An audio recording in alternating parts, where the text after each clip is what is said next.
और सीधे अपने धाम को ले जाते हैं।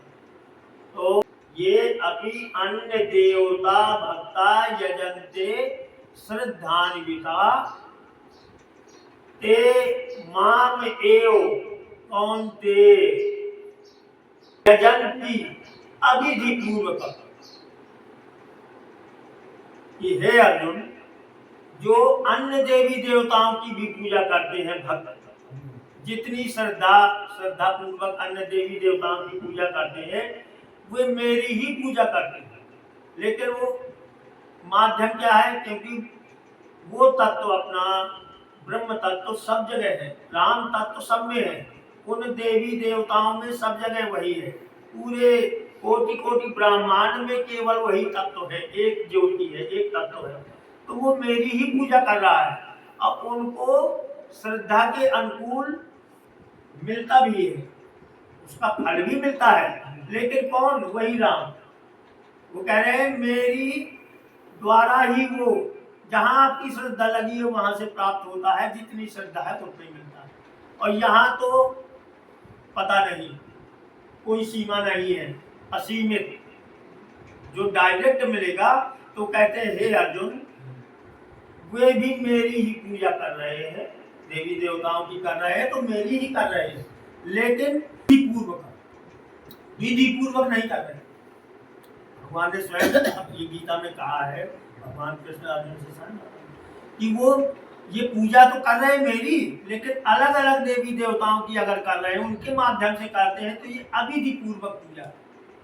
तो माने विधि पूर्वक क्या हुई? सीधा केवल उनकी शरण में जाओ, राम राम से विश्वास हो जाए, राम राम में प्रीत हो जाए, राम राम में समर्पण हो जाए, दूसरा कोई सहारा ना रहे।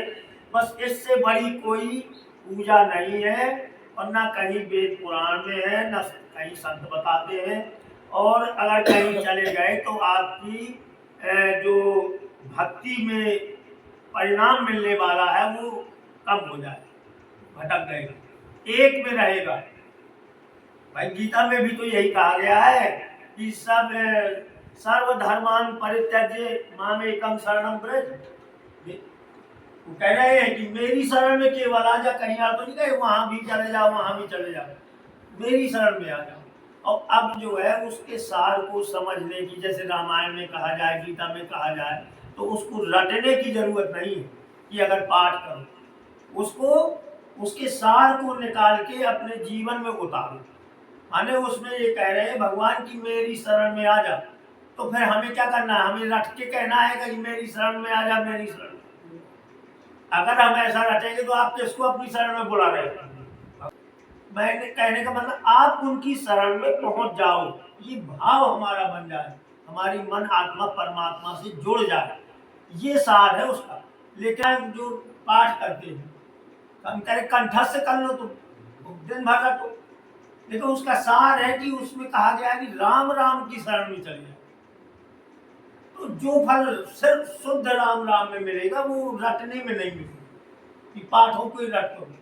संत यही बताते हैं, संतों का यही अनुभव है, और हम लोग उसी मार्ग में चल रहे हैं कि हमें इसी जीवन में परमात्मा की प्राप्ति हो जाए।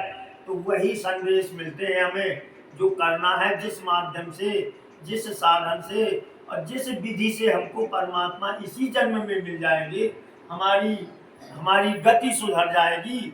इसके लिए हम आप सब लगे हुए हैं, राम राम कर रहे हैं, राम राम पर समर्पण है। तो राम राम जो रोज होना चाहिए, क्योंकि वो तो निरंतर सुमरन चलना चाहिए, लेकिन इसमें अपना ये बंधन नहीं है कि कितने संख्या में करो, कितनी माला करो, कुछ नहीं। देखो राम राम एक परम पवित्र नाम है और मंत्र है।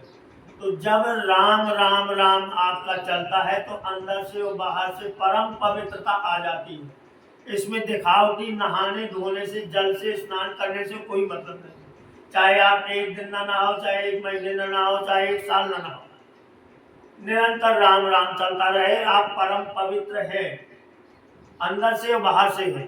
तो ऐसा भी प्रमाण है कि चाहे आप राम राम निरंतर रखने वाले के, चाहे वो सालों ना नहाए, लेकिन उसकी देह से, उसके शरीर से सुगंध ही निकलेगी, दुर्गंध नहीं।